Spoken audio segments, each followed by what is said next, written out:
Taste the Daily. Constantine, உங்களிடமிருந்தே தொடங்குறேன்.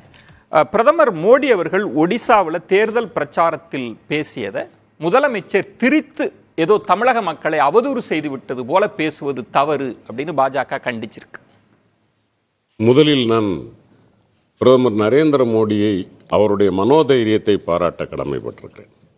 நான் ஒரு மனிதனே இல்லை, நான் ஒரு மனித பிறவியே இல்லை என்று ஒத்துக்கொள்ளுகிற அந்த மனோதைரியத்தை, அதை வெளிப்படையாக டிக்ளேர் பண்ணுவதற்கான அந்த மனோதைரியத்தை நான் பாராட்டுகிறேன். ஏனென்றால் இன்றைக்கு இருக்க சூழலில் இந்த மாதிரியாக பேசுவது என்பது என்ன மனோநிலை என்பதை 140 கோடி இந்தியர்களுக்கும் தெரியும். அந்த சூழலில் பிரதமர் நரேந்திர மோடி ஒடிசாவில் பேசுகிற போது, தேர்தல் பிரச்சாரத்திலே பேசுகிற போது, பூரி ஜெகநாதர் அவரினுடைய கோயில் இருக்கக்கூடிய அந்த கருவூலத்தினுடைய சாவி தமிழ்நாட்டில் இருக்கிறது என்று சொல்லுகிறார் என்று சொன்னால், தமிழ்நாட்டிற்கும் அல்லது பூரி ஜெகநாதர் கோயிலினுடைய கருவூலத்திற்கும் தமிழ்நாட்டிற்கும் என்ன சம்பந்தம்? ஏதோ ஒரு வகையில் தமிழ்நாட்டில் ஒடிசாவினுடைய பூரி ஜெகநாதர் கோயிலுக்கும் நமக்கும் ஏதேனும் சம்பந்தம் இருக்க வேண்டும். அதாவது ஒரு புனித தலம் என்கிற முறையில் இந்தியா முழுவதும் இருக்கக்கூடிய இந்து சகோதரர்கள் போகிறார்கள், வருகிறார்கள், வழிபடுகிறார்கள் என்பது வேறு விஷயம். அதை தாண்டி அந்த இடத்தில் தமிழ்நாட்டை நோக்கி பிரதமர் நரேந்திர மோடி இழுத்து செல்லுகிறார் என்று சொன்னால் எங்களை அவர் எப்படி பார்க்கிறார்? இல்ல, அது அவர் என்ன எதற்காக பேசினார்னு பேராசிரியருக்கு தெரியாதா? அங்க ஒடிசாவில் இருக்கிற அரசியல் தட்பவெட்பம் வி.கே. பாண்டியனை குறிவைத்து சொல்லப்பட்டது. அவர் ஒரு அதிகார மையமா இருக்கிறாருன்னு அதன் அடிப்படையில் சொன்னதை தான் நீங்க திருச்சி பேசி என்ன தவறு?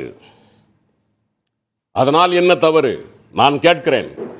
ஃபைசலாபாத் என்கிற பாகிஸ்தானில் பிறந்த மதன்லால் குரானாவை தூக்கி கொண்டு டெல்லியின் முதலமைச்சராக்கிய பாஜகவா இல்லையா? அம்பாலா ஹரியானா மாவட்டத்தில் பிறந்த முன்னாள் டெல்லி முதலமைச்சர் நமது ஷீலா தீட்சித்துக்கு முன்னாடி இருந்தார்களே, அவர்களை கொண்டு முதலமைச்சராக்கியது யார்? அப்படியானால் நீங்கள் ஆக்குகிறீர்கள், உங்களுக்கு அதில் உடன்பாடு இருக்கிறது. தமிழன் வந்தால் மட்டும் உங்களுக்கு ஏன் கோபம் இருக்கிறது? இருக்கட்டுமே, நான் சொல்லுகிறேன், வி.கே. பாண்டியன் அங்கு அதிகார மையமாகவே இருக்கட்டுமே.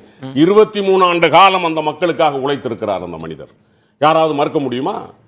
2020 புயலில் இருந்து ஆரம்பித்து அவர் விவசாய பெருங்குடி மக்களுக்காக, எம்எஸ்எம்இ மக்களுக்காக ஒவ்வொரு கட்டமாக அந்த ஒடிசாவை வளர்த்து எடுத்ததில் அவருக்கு அந்த உரிமை இருக்கிறது, பெருமை இருக்கிறது. நான் கேட்கிறது நான் என்ன கேள்வினா, பிரதமர் சொன்னது ஓய்வு பெற்ற ஐஏஎஸ் அதிகாரி வி.கே. பாண்டியன் அவர்களோட அதிகார துஷ்பிரயோகத்தை தான் அவர் சொல்ல. அந்த சாவி தமிழ்நாட்டில் இருக்குன்னா அது வி.கே. பாண்டியன் இருக்கின்றது தானே அர்த்தம். இல்ல, வி.கே. பாண்டியன் இருக்கிறதுங்கிறத இவர் எப்படி சொல்றாரு? இவர் பேசலாமா? நான் கேட்கிறேன். அது இன்னைக்கு உச்ச நீதிமன்றத்தில் இருக்கா இல்லையா அந்த வழக்கு? அதுக்கு ஒரு கமிட்டி போட்டீங்களா இல்லையா?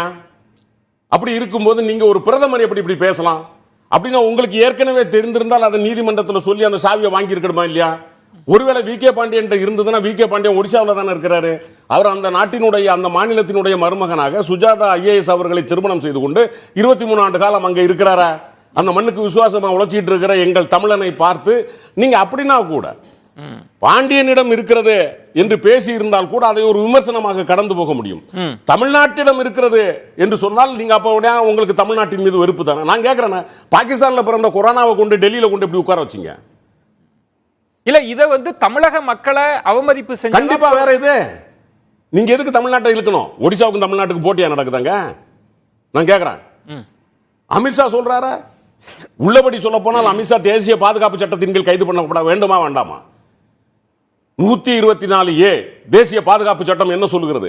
அரசியலமைப்பு சட்டத்தில் சொல்லப்பட்டிருக்கிற மக்களினுடைய ஒற்றுமைக்கு எதிராக, இந்திய ஒருமைப்பாட்டுக்கு எதிராக யார் பேசப்பட்டாலும் தேச துரோக சட்டத்தில் கைது செய்யப்பட வேண்டும் என்று சொன்னால், தமிழ்நாட்டில் இருக்கிற ஒரு தமிழன் ஒடிசாவில் ஆளக்கூடாது என்று பேசுவாரே, ஆனால் இது தேச துரோக ஒற்றுமைக்கு எதிரானதா இல்லையா?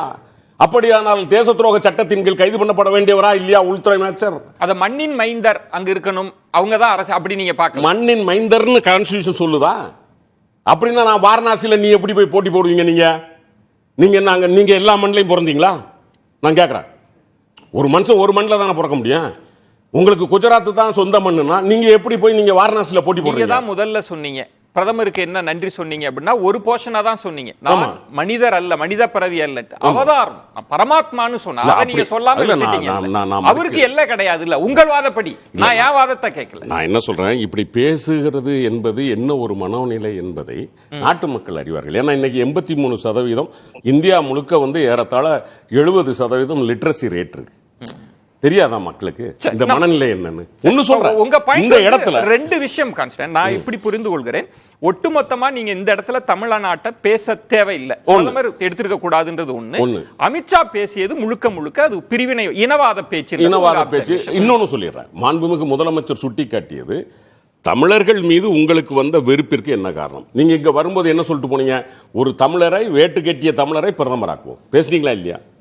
அப்ப இப்ப அங்க போய் நின்னுட்டு தமிழர் எப்படி ஒடிசாவுக்கு வரலாம்னு கேக்குறீங்க அப்படின்னா நீங்கள் இங்கே போட்டது வேஷம்.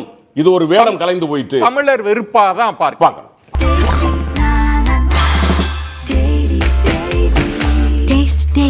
Taste the Daily.